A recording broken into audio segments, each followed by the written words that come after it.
Hello दोस्तों, आज हम लोग फिर से बिजनेस मैथमेटिक्स में पार्ट ए का पूरा सॉल्यूशन हम लोग करने जा रहे हैं। ये प्रीवियस ईयर क्वेश्चन है जो एग्जाम में पूछा हुआ क्वेश्चन है, इसको हम सॉल्व करके आपको दिखा देते हैं। तो चलिए इसी को सॉल्व करके दिखाते हैं क्या आएगा क्वेश्चन और किस तरह का क्वेश्चन पूछा जाता है। तो ये भी एक हेल्प करेगा आप लोगों को बहुत ज़्यादा। तो आप लोग देखिए, बहुत सारे बच्चे ऐसे बोल रहे हैं कि सर पूरा बीएमटी को पढ़ा दीजिए। तो मैंने पूरे बीएमटी को पढ़ा दिया है पहले ही, 15 दिन पहले ही बीएमटी का सारा वीडियो रिकॉर्ड करके और प्ले लिस्ट में डाल दिए हैं। ठीक है, प्ले लिस्ट पता है ना सबको। तो प्ले लिस्ट में सारा वीडियो चैप्टर बाई चैप्टर जो झारखंड एकेडमिक काउंसिल में पूछा हुआ जय का बीएमटी हम सबसे पहले पढ़ा दिए थे, क्योंकि मैथ्स था ना, तो इसको हम लोग पहले पढ़ा दिए थे। अकाउंट्स को भी पहले पढ़ा दिए थे। तो अकाउंट्स का चूँकि थ्योरी वाला पोर्शन ज़्यादा पूछ रहा था, इसलिए हम दोबारा बता दिए आपको। इसलिए उसमें दिखेगा थ्योरी वाला पोर्शन अकाउंट्स में ज़्यादा बता दिए। तो बीएमटी का सारा प्लेलिस्ट में वीडियो है, उसको दम भर के देखिए। इधर जाता है तो ठीक है, बहुत सारे बच्चे सुबह शाम फ़ोन कर रहे हैं। अरे फ़ोन नंबर हम दे दिए हैं और एक 12-12, 13-13 हज़ार बच्चा देख रहा है और हर बच्चा हमको फ़ोन करेगा तो जीने दोगे भाई? काम करें, वीडियो रिकॉर्ड करें या कंटेंट रेडी करें या आपका फ़ोन रिसीव करते रहे। फालतू का फ़ोन करके क्या फ़ायदा? हम जब तैयार करके हम खुद देने के लिए तैयार हैं। आपसे ज़्यादा परेशानी हमको हम जल्दी आपको तैयार करके दे दें। हमको मालूम है कि आपकी परीक्षा है, आप परेशान हैं, लेकिन साल भर भी पढ़ना चाहिए आपको परेशानी के लिए। अब बकाओगे दूसरे आदमी को ना, छोड़ देंगे, एक भी वीडियो रिकॉर्ड नहीं करेंगे तो दिक्कत होगा ना आपको।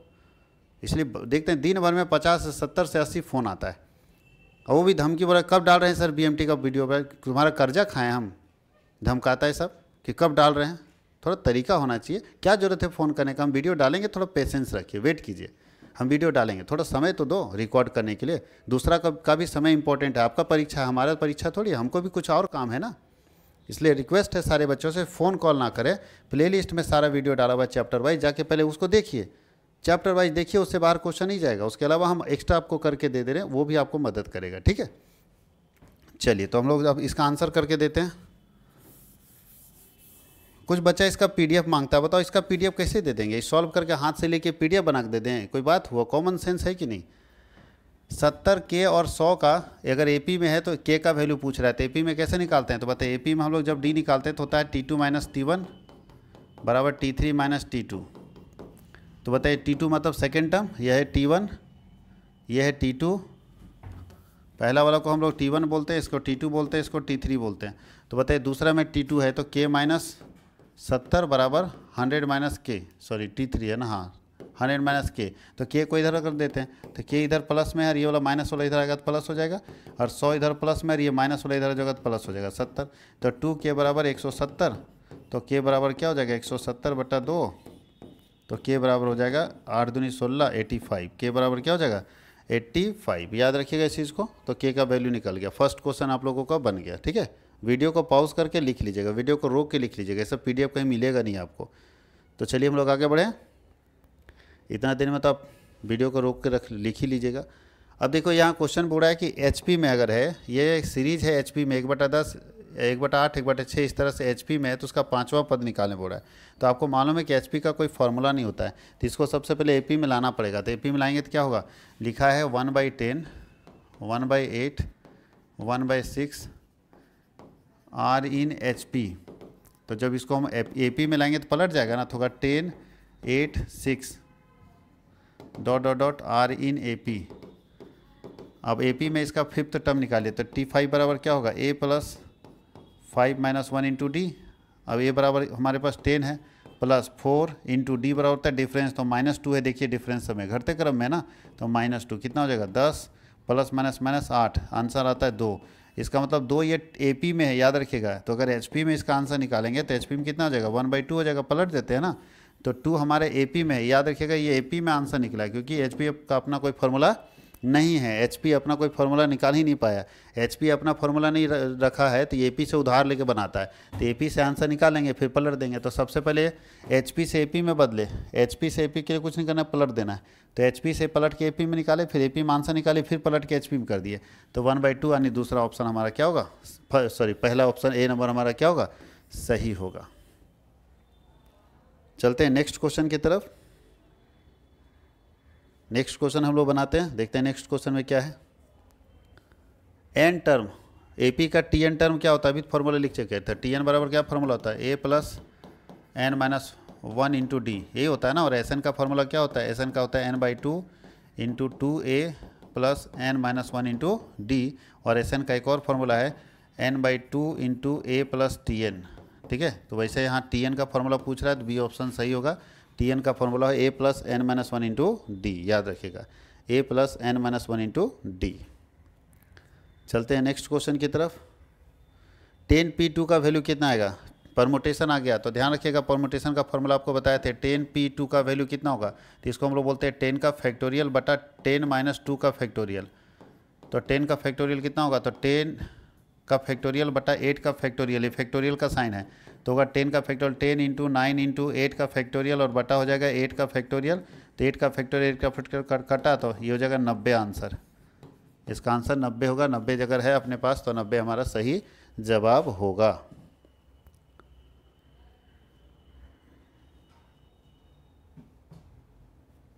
पहले चैप्टर वाइज पढ़ लीजिए, वहाँ रूल्स बताए, वहाँ सिस्टम सिखाएं। अब डायरेक्ट अगर ये हम बना रहे हैं तो जो बच्चा परमुटेशन नहीं पढ़ा उसको बुझे भी नहीं कर रहा है कि आप बना रहे हैं आप, तो इसलिए पहले चैप्टर वाइज पढ़ लो, वहाँ पर पूरा चैप्टर वाइज बताएं। एन पी आर बराबर पूछ रहा है परमुटेशन का, तो फॉर्मूला होता है एन का factorial by N minus R का फैक्टोरियल।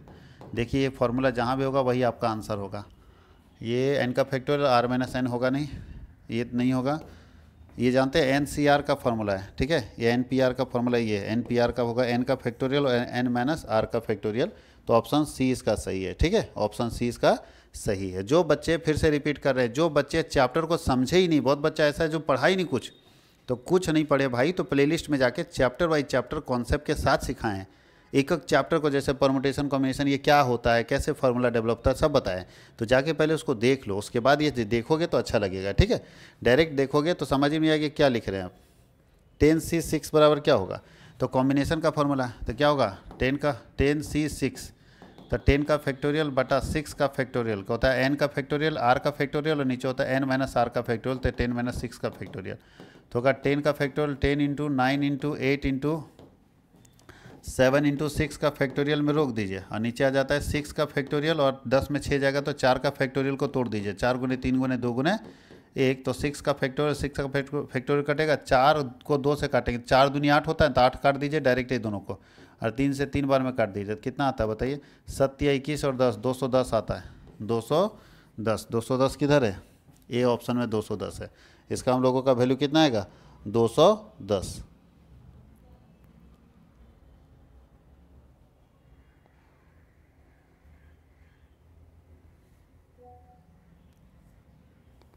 अब अपने पास है वैल्यू दिया हुआ है अपने पास,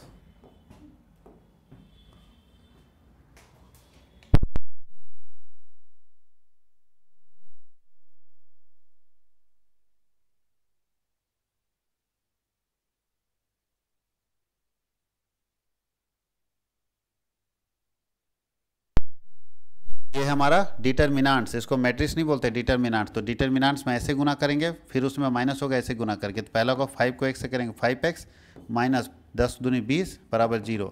तो 5x बराबर ये माइनस 20 उधर चला जाएगा तो क्या होगा 20 हो जाएगा, इसलिए x बराबर 20 बटा 5 करेंगे तो कितना आ जाएगा 4 आ जाएगा। तो x बराबर कितना हो जाएगा 4। तो देखिए 4 कहाँ पर ऑप्शन में, बी ऑप्शन में 4 है। 4 किस ऑप्शन में है, बी ऑप्शन में 4 है। कहीं कोई दिक्कत है,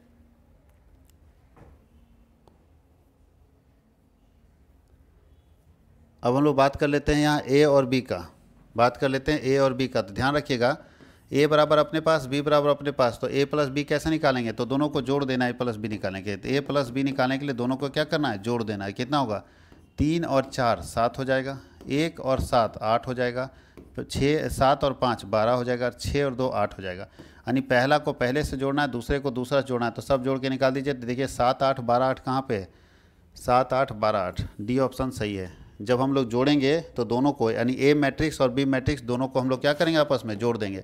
और अगर माइनस करना होता तो क्या करते हैं, ए माइनस बी में तो दोनों को माइनस करके लिख देते। पहला होगा 3 में 4 जाएगा तो -1, 1 में 7 जाएगा तो -6, 7 में से 5 जाएगा तो 2, और 6 में से 4 जाएगा तो 6 में से 2 जाएगा तो 4। ये माइनस में ये होता और प्लस में ये होगा। कहीं कोई दिक्कत है, तो मैट्रिक्स में जोड़ने और घटाने आप सीख गए कि अगर 2 मैट्रिक्स को आपस में जोड़ेंगे तो क्या होगा, और 2 मैट्रिक्स को आपस में घटाएंगे तो क्या होगा। हम लोग सीख लिए इसको, जोड़ने और घटाने का कॉन्सेप्ट।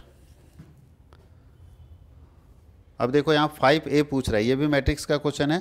तो अगर a के बराबर इतना दिया है तो 5a क्या होगा? तो 5a का मतलब क्या है? a हमारा एक एलिमेंट दिया हुआ है यहाँ पे मैट्रिक्स, और उसके साथ 5 को गुना करना है। इसका मतलब इसके सारे एलिमेंट को 5 से गुना कर देना है। तो 5a बराबर क्या होगा? सारे एलिमेंट को 5 से गुना कर दो। तो 8 पचे 40, 5 दूनी 10, 5 तिया 15, 5 चौके 20, 5 पचे 25 और 6 पचे 30। ये जो आंसर होगा वैल्यू, वही हमारा आंसर होगा। कहाँ पे देख लीजिए, 40, 10, 15, 20, 25, 30। बी ऑप्शन इसका सही है। 9 का बी ऑप्शन बिल्कुल सही है। 5a निकालने का मतलब है कि a के सारे एलिमेंट को 5 से क्या करना है? गुना करना है। a के सारे एलिमेंट को 5 से क्या करना है? गुना कर देना है। अब देखो यहाँ पे एक क्वेश्चन लिखा है कि a बराबर अगर एक सेट लिखा है, a बराबर एक सेट दिया हुआ है a कॉमा बी, a बराबर एक सेट है a कॉमा बी, तो सब सेट निकाल। बोलता है इसमें से कौन सब सेट नहीं है। तो पहले ये बताओ सब सेट होता क्या है? तो सब सेट का मतलब क्या होता है? बड़े सेट से तोड़ के अगर छोटे छोटे सेट में उसको हम लोग बांट देते हैं तो उसको सब सेट बोलते हैं। जैसे बहुत बड़ा सेट है, उसको तोड़ के छोटे छोटे हिस्सों में बांट देते हैं तो उसको सब सेट बोलते हैं। तो इसको तोड़ेंगे तो क्या क्या होगा? तो ए एक सेट बनेगा, बी एक सेट बनेगा, और याद रखिएगा इसमें नल सेट भी एक सबसेट होता है जब दोनों में से कोई एलिमेंट नहीं होता है। नल सेट ये नहीं, नल सेट ये है। तो हमारा ए वाला जो है ये सबसेट नहीं है, जीरो कोई सबसेट नहीं होता। नल सेट सबसेट होता है। हर सब जब भी कोई भी सेट है उसका हर सेट का एक सबसेट नल सेट होगा। तो इसका सही जवाब ए होगा कि नहीं है ये, बाकी सारे एलिमेंट हैं। What is singleton set? Singleton set का मतलब ऐसा सेट जिसमें सिंगल एलिमेंट होते हैं। ऐसा सेट जिसमें सिंगल एलिमेंट होते हैं उसको हम लोग सिंगलटन सेट बोलते हैं। जैसे एक सेट बना उसका एलिमेंट सिर्फ 3 है, तो ये सिंगलटन सेट है। यहाँ पे एक ही एलिमेंट होता है। ऐसे सेट जहाँ पे सिंगल एलिमेंट्स होते हैं उसको हम लोग सिंगलटन सेट बोलते हैं। याद रखिएगा इस चीज़ को। यूनिवर्सल सेट दिया हुआ आपके पास और ए बराबर दिया और ए डैश निकालना है। यूनिवर्सल सेट ये दिया हुआ है और ए बराबर वैल्यू दिया है, ए डैश पूछ रहा है। तो ए डैश बराबर ध्यान रखिएगा ए का वह एलिमेंट जो यूनिवर्सल सेट में नहीं होगा। ए का वह एलिमेंट जो यूनिवर्सल सेट में नहीं होगा वो लिखना है। चलिए देखिए, 1 है 2, तो 2 लिखेंगे यहाँ पे क्योंकि इसका एलिमेंट यहाँ पे क्या है? ध्यान दीजिएगा, इसका एलिमेंट अगर यहाँ पे नहीं है तो ये तो है नहीं लिखे, लेकिन 2 इसका एलिमेंट यहाँ पे 2 नहीं ना है तो 2 क्या लिख देंगे। 3 है छोड़ दीजिए, 5 है छोड़ दीजिए, 6 है छोड़ दीजिए, 7 है छोड़ दीजिए, तो बचा 2 और 4। ये 2 और 4 जो है वो ए में नहीं है, तो हमारा आंसर हो जाएगा 2 और 4। ए डैश बराबर क्या होगा? 2 और 4।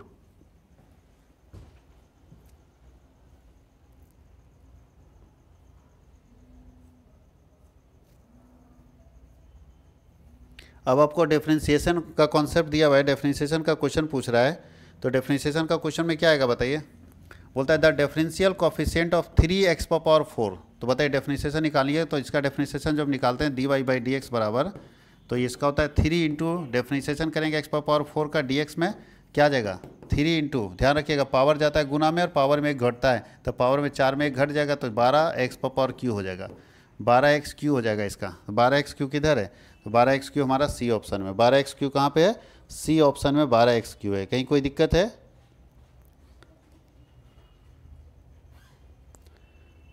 अब हम लोग थोड़ा चलते हैं। देखिए अभी एक और डेफिनेशन का क्वेश्चन है कि अगर हमारे पास y बराबर दे दिया है तो y बराबर अगर x पावर y बराबर दिया है x रूट x, तो रूट x को अगर हम तोड़ दें रूट को तो होता है x पावर 1/2। अब डेफिनेशन कीजिए dy/dx बराबर क्या होगा? तो डेफिनेशन करेंगे x पावर 1/2 का dx में, तो क्या दिक्कत है? तो यहाँ तो पावर गुना में जाता है, तो पावर गुना में जा रहा है, x पावर 1/2 में 1 घटेगा, तो बताइए क्या होगा? 1/2 x पावर ये क्या आ जाएगा? अगर एलसीएम ले लेंगे तो 2 आ जाता है, 1 - 2 आ जाता है, यानी 1/2 x पावर आ जाता है -1/2। ध्यान रखिएगा जब किसी का पावर माइनस में रहता है तो वो नीचे जाता है, तो 1/2 x पावर 1/2 जाएगा। आप इसको लिख सकते हैं 1/2 और x पावर 1/2 को आप रूट x लिख सकते हैं। x पावर 1/2 को रूट x, क्योंकि रूट x को तोड़ के 1/2 किए थे तो 1/2 को रूट x लिख सकते हैं। तो 1/2 रूट x हमारा बी ऑप्शन में है। तो इस तरह से हम इसका डेफिनेशन कर सकते हैं।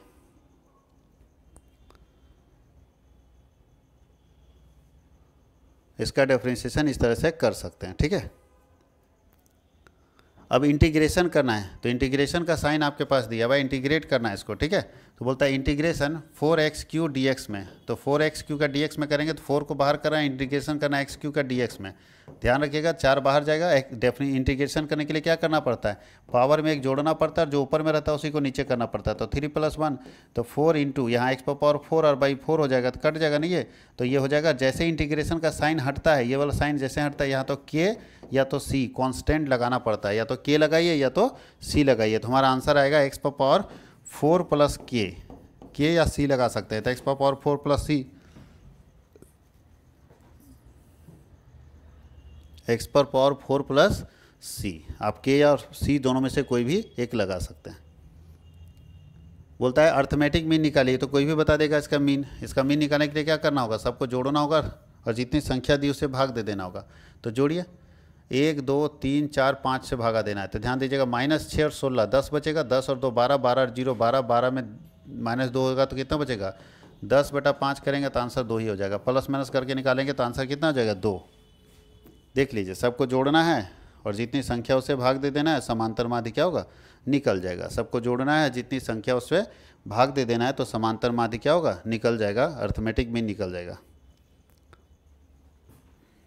पूछ रहा है कि निम्नलिखित में से केंद्रीय प्रवृत्ति की माप की गणना सबसे कठिन किस में है, तो याद रखिए सबसे टफ है ज्योमेट्रिक मीन। सबसे टफ अगर आपको किसी में एवरेज निकालना हो, मीन मीडियन मोड ये सब में, तो मीन आसान होता है, मीडियन आसान होता है, मोड आसान होता है, लेकिन सबसे टफ कौन सा होता है, ज्योमेट्रिक मीन से कैलकुलेट करना सबसे टफ होता है। निम्नलिखित केंद्रीय प्रवृत्ति की माप में किसकी गणना कठिन है, तो ज्योमेट्रिक मीन की गणना क्या है, कठिन है, थोड़ा टफ होता है ज्योमेट्रिक मीन कैलकुलेट करना। Which of the following is not a mathematical mean, इसमें से मैथमेटिकल एवरेज कौन सा नहीं, तो याद रखिएगा arithmetic mean, harmonic mean, geometric mean, mathematical average है। तो geometric, arithmetic, harmonic, mathematical average है। ये मैथमेटिकल एवरेज नहीं है, ये पोजिशनल एवरेज है, ये पोजिशनल एवरेज है, स्थिति संबंधी माध्य है, ये गणितीय माध्य नहीं होता है। गणितीय माध्य के अंदर arithmetic mean, geometric mean, harmonic आएगा, मीन आएगा, और पोजिशनल एवरेज के अंदर मोड आता है, याद रखिएगा, और मीडियन आता है, मीडियन और मोड आता है। अब इसका मोड निकालना है, मोड का मतलब सबसे अधिक बार आने वाली संख्या। तो देखिए इसमें सबसे अधिक बार आने वाली संख्या कौन है जो सबसे अधिक बार आए, बताइए। तो 0 ही सबसे अधिक बार आए, बाकी कुछ नहीं है। 0 सबसे अधिक बार आने वाली संख्या है, 0 और 0 और कोई नहीं है, देख लीजिए। तो आंसर क्या हो जाएगा, 0 सबसे अधिक बार आने वाली संख्या मोड होती है, तो 0 यहाँ सबसे अधिक बार आया, इसलिए 0 हमारा मोड हो जाएगा। और कोई संख्या रिपीट किया है क्या, हालांकि ऐसा नहीं होता है कि 0 मोड हो, लेकिन यहाँ दे दिया तो लिखना पड़ेगा। 0 सबसे अधिक बार आने वाली संख्या है, इसलिए 0 हमारा क्या होगा, मोड हो जाएगा। What is the median of the variables, इस वेरिएबल का मीडियन पूछ रहा है, तो मीडियन के लिए सबसे पहले असेंडिंग ऑर्डर में सेट कीजिए, बढ़ते क्रम में सेट कीजिए। सेट नहीं है, 7 इधर है, 4 7 9 12 15 और 18। और ध्यान दीजिएगा, जब सेट करेंगे तो 6 संख्या है, बीच का नहीं लिख सकते। 5 था तो हम लोग डायरेक्ट बीच का लिख दिए थे, तो यहाँ बनाना पड़ेगा। तो क्या होता है, साइज ऑफ n + 1/2 आइटम। तो बताओ n बराबर 6 है, प्लस 1/2 करेंगे तो आता है 3.5, 3.5 आइटम। अब 3.5 कैसे गिने, अगर 3 रहता है तो 1 2 3 ये आंसर हो जाता है, 4 रहता है तो ये आंसर हो जाता है। 3.5 आइटम कैसे निकालेंगे, तो बोलता है 3rd item + 4th item divided by 2। तो तीसरा आइटम कौन सा है, 9, प्लस चौथा आइटम कौन सा है, 12। तीसरा आइटम 9, चौथा आइटम 12, बाई 2 करेंगे तो 12 9 21 बटा 2 कर देंगे तो कितना आता है, 10.5 आता है, 10.5। तो देखेंगे 10.5 किसी में होगा, इसका मीडियन ही तो पूछ रहा था, कहीं संख्या गलत नहीं लिखे। 4 है, 7 है, ये 7 नहीं तो 17 होना चाहिए। अगर आंसर नहीं मैच करा तो यहाँ 17 होना चाहिए था क्या, 17 रहेगा तो असेंडिंग में सेट किया हुआ है, और इसके लिए गड़बड़ा रहा है। अगर यहाँ 17 हो जाता तब हमारा ये दोनों जुड़ता, 12 और 15, फिर भी पॉइंट में आता। पॉइंट नहीं है, 10 पॉइंट, 11 भी नहीं है। What is the median of the following variable, 4 9 4 7 9 12 15 18, ठीक है। संख्या 6 है, 3 और 3 6, 6 + 1 तो 7 बटा 3.5। तो 3rd संख्या ये, 4th संख्या, तो 12 और 9 21, 21 को 2 से भाग दें 10.5 ही आएगा। यहाँ ऑप्शन ही गलत दिया हुआ है, चलो 10.5 ही आएगा, ठीक है। इसका मीडियन 10.5 आएगा, ऑप्शन ही गलत दिया हुआ है, मीडियन ठीक है, 7 ही है, 7 है यहाँ पे। अब हो रहा है कि which of the following is a correct, इसमें से कौन करेक्ट है। तो ज्योमेट्रिक मीन वाला देखिए जो रूट में होगा, ये वाला करेक्ट है। अभी हम लोग यूज़ किए थे जो इसे पहले वाले में, ज्योमेट्रिक मीन बराबर √ arithmetic mean into harmonic mean. Geometric mean बराबर क्या होता है, √ arithmetic mean into harmonic mean, दोनों को हम लोग √ में डाल के रखेंगे। In the case of unequal size of items, अगर अनइक्वल साइज होगा, नहीं फ्रीक्वेंसी इक्वल नहीं रहेगा, अनइक्वल साइज ऑफ आइटम होगा, तो वैसे केस में मीन ज़्यादा होता है ज्योमेट्रिक मीन से। अनइक्वल साइज अगर रहेगा तो मीन ज़्यादा होता है किससे? ज्योमेट्रिक मीन से। अनइक्वल साइज में मीन हमेशा ज़्यादा होगा किससे? ज्योमेट्रिक मीन से। हमेशा याद रखिएगा, अनइक्वल साइज में मीन ज़्यादा होगा किससे? ज्योमेट्रिक मीन से। जब भी हमारा साइज अनइक्वल रहेगा, देखिए हिंदी में लिखा है असमान आकार के पदों की दशा में, असमान आकार के पदों की दशा में क्या होगा? तो मीन हमेशा ज़्यादा होगा ज्योमेट्रिक मीन से। When no observation is there HM is defined and, जब आपके पास कोई ऑब्जर्वेशन नहीं होगा तो हार्मोनिक मीन क्या होगा? अगर कोई ऑब्जर्वेशन ही नहीं, कोई संख्या ही नहीं है, तो हार्मोनिक मीन में क्या होगा? तो हार्मोनिक मीन में 0 होगा। जब कोई ऑब्जर्वेशन नहीं है तो हार्मोनिक मीन कितना आएगा?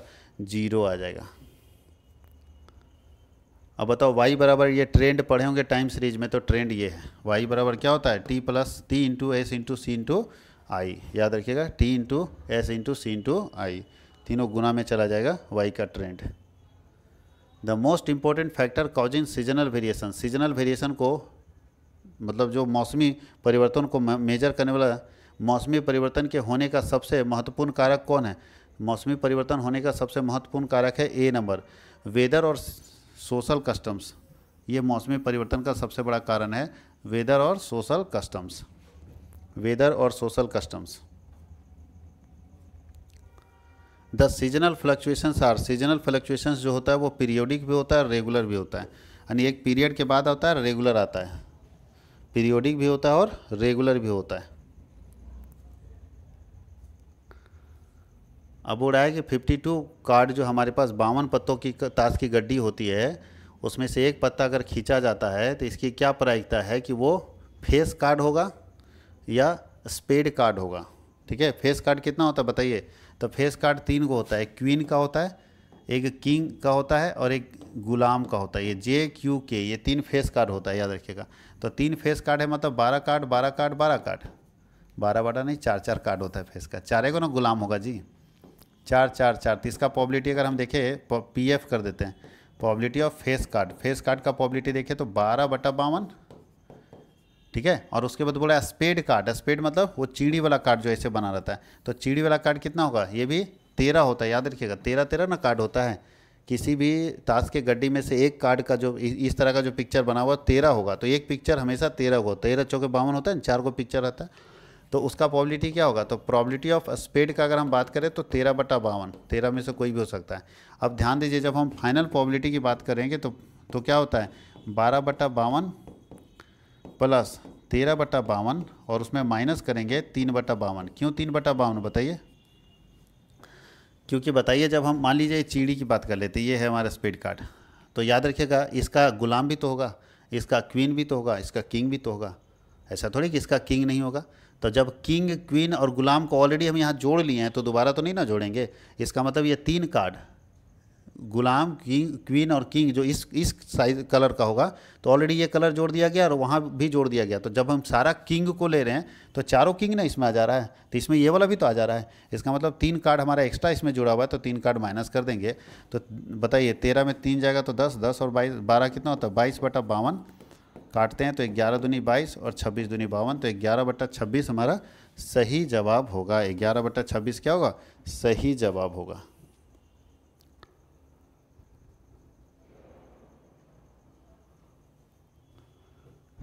चलिए 28 नंबर क्वेश्चन देखते हैं। What is the probability of getting number 6 in a draw? अगर एक बार डाई को उछाला जाता है, लूडो की गोटी को उछाला जाता है, तो 6 कब कब आएगा? तो 6 आने की प्रायिकता क्या है बताइए? तो एक ही बार ना 6 आएगा, एक गोटी है बस, एक ही गोटी है, 2 नहीं है, 2 डाइज नहीं है, सिंगल डाइज। तो एक बार उछालेंगे तो एक चांस हो सकता है, तो एक चांस अगर होगा तो 6 में से एक चांस को क्या बोलेंगे? इसका प्रोबेबिलिटी 1/6 हो जाएगा। इसका प्रोबेबिलिटी क्या हो जाएगा? 1/6। एक पासे को फेंकने पर अंक 6 आने की प्रायिकता क्या? एक ही पासा फेंक रहे तो 6 एक ही बार आ सकता है, तो 1/6 इसका आंसर हो जाएगा। अब इंटरपोलेशन पूछ रहा है y-1/2 का, तो y-1/2 का फॉर्मूला क्या होता है? तो ये होगा y2 - 2y1 प्लस y, यही वाला फॉर्मूला होगा, ये वाला y-1/2 का फॉर्मूला ये होगा। और लास्ट क्वेश्चन हम लोग देख रहे हैं, बोलता है भविष्य का अनुमान प्रदान करना। भविष्य का अनुमान किसके अंदर प्रदान किया जाता है बताइए, भविष्य का अनुमान किसके अंदर लगाया जाता है? तो एक्स्ट्रापोलेशन। एक्स्ट्रापोलेशन के अंदर हम भविष्य का अनुमान लगाते हैं। एक्स्ट्रापोलेशन याद रखिए, बाहर वाला, इंटर नहीं। इंटर में हम वर्तमान का अनुमान लगाते हैं, भूतकाल का जो बीत चुका है। मोड और मीडियन से हम लोग जो है बैक का अनुमान लगाते हैं। भविष्य का अनुमान हम किससे लगाते हैं? एक्स्ट्रापोलेशन से, याद रखिएगा, एक्स्ट्रापोलेशन से भविष्य का अनुमान लगाते हैं। भविष्य का अनुमान लगाने के लिए किसका इस्तेमाल करते हैं? एक्स्ट्रापोलेशन का इस्तेमाल करते हैं। ये हम लोग पूरा मल्टीपल चॉइस क्वेश्चन कंप्लीट कर लिए। अभी हम लोग सब्जेक्टिव क्वेश्चन देखने वाले हैं। तो सब्जेक्टिव क्वेश्चन हम लोग अगले वीडियो में लेकर आएंगे। इसको आप देखिए, और एक रिक्वेस्ट है, हाथ जोड़ के रिक्वेस्ट है कि फ़ोन कॉल ना करें। हम आपके लिए सारा वीडियो लेकर आएंगे, थोड़ा हमको टाइम तो दीजिए ना रिकॉर्ड करने का। कंटेंट बनाना पड़ता है, लाना पड़ता है, इंपॉर्टेंट छांटना पड़ता है, ठीक है। तो आप थोड़ा सा पेशेंस रखें। रिक्वेस्ट है सबसे कि फ़ोन कॉल्स ना करें। नंबर हम दिए हुए आपके इमरजेंसी कॉल के लिए, छोटा छोटा कॉल के लिए, मतलब चीज़ के लिए फ़ोन ना करें। तो डिस्टर्बेंस नहीं होना चाहिए, क्योंकि आप बताइए 12,000 13,000 बच्चे पढ़ रहे हैं, हर बच्चा फ़ोन करेगा तो मेरी क्या स्थिति होगी? आप ही को बताओ ना। अभी 150 आपका नंबर हम ग्रुप में खाली भेज देंगे ना। जब आप तंग हमको करोगे तो कुछ नहीं करना है, हमको आपका नंबर खाली ग्रुप में भेज देना है, ठीक है। 600 स्टूडेंट हमारा अपना है, सोच लो क्या करेगा सो। अब बहुत बेगारी है लड़का लोग, दिन भर इतना फ़ोन करेगा कि तुम या तो फ़ोन तोड़ दोगे, ठीक है। तो समझ में आएगा कि डिस्टर्बेंस किसको बोलते हैं। हम गांधीगिरी अपनाते हैं। ज़्यादा तबाह करोगे तो नंबर उठाएंगे, ग्रुप में भेज देंगे, और एक बार बोल देंगे कि इसका थोड़ा सा सेवा दे दिया जाए बाबू लोग, तो परेशान हो जाओगे फिर, ठीक है। आपको ब्लॉक करना पड़ जाएगा। ये स्थिति, कितना ब्लॉक करोगे नंबर। इसलिए रिक्वेस्ट है, ज़रूरत है तो कीजिए, नहीं तो तंग मत कीजिए। चलिए इसको कीजिए, फिर अगला वीडियो में हम लोग इसके आगे लेके जाते हैं।